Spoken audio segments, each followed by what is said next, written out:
Qu'est-ce que le Yidaki Jug Band ? Alors, si je devais définir ce projet, c'est une sorte de concept que j'ai monté qui me permettait de jouer de tous les instruments tout seul. Ce qui était un peu le défi au début parce que j'ai jamais vraiment trouvé de gens qui avaient un peu le même feeling que moi et du coup ça m'a permis de mettre en œuvre toutes mes compositions et de les jouer sur scène seul, ce qui était un peu le défi. Donc, le côté didgeridoo, plusieurs micros, plusieurs guitares, c'était aussi un moyen de se cacher un peu derrière une forêt d'instruments. Et c'est un système qui a plu au début et que j'ai décidé de prolonger.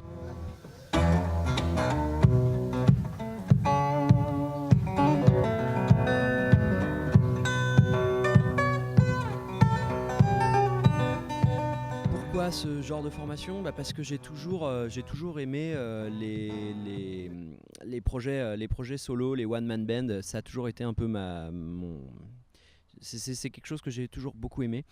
Dans le sens où voilà, je connaissais Xavier Rudd, je connaissais des gens comme Son of Dave, Jeff Lang, et de ce fait-là, j'ai toujours trouvé ça génial et assez sincère. C'est-à-dire qu'une personne qui produit toute la musique, c'est toujours quelque chose de très sincère, dans le sens où il est seul et il donne tout ce qu'il a sur un temps donné et personne ne peut le rattraper. C'est en fonction des dates, en fonction des jours.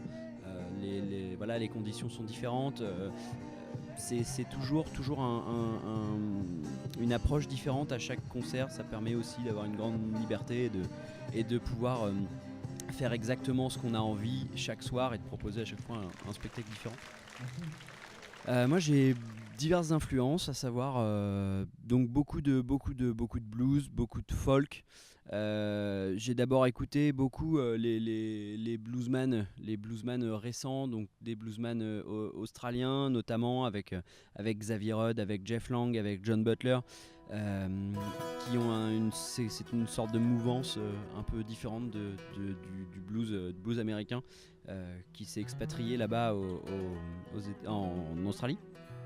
Et du coup, en remontant tout ça, en regardant un peu les influences, je me suis rendu compte qu'effectivement, il y avait des racines de blues aux États-Unis qui étaient des trucs très très intéressants, avec une musique très viscérale. Et du coup, je me suis dit que c'était vraiment là l'idée et le début du projet. Donc après, ça se concrétise par des mecs comme, voilà, je l'ai dit, John Butler, Ben Harper, Bon Iver, tout un tas de mecs. Mais après, ça peut être aussi Bob Dylan, Neil Young au niveau des textes. Donc voilà, tout un panel comme ça d'artistes hyper intéressants.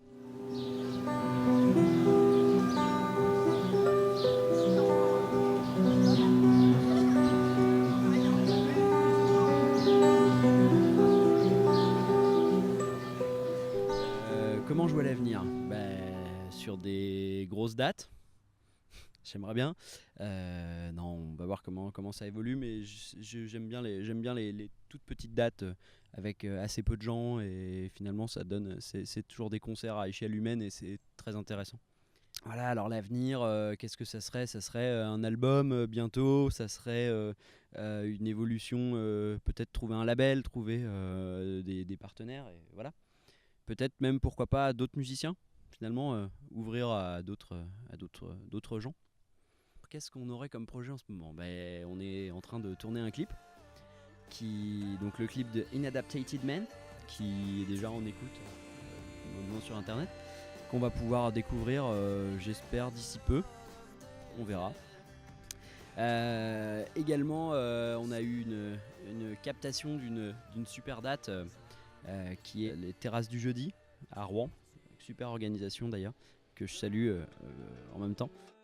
Donc vous allez pouvoir me retrouver bientôt sur mon Facebook, sur mon SoundCloud, tout ce qui va apparaître en bas de l'écran. Voilà, vous pouvez me suivre sur les réseaux sociaux, le Twitter, le compte Instagram. Voilà. It's like going to war to make peace. Sometimes life, you know, isn't what it seems. Sometimes life is going to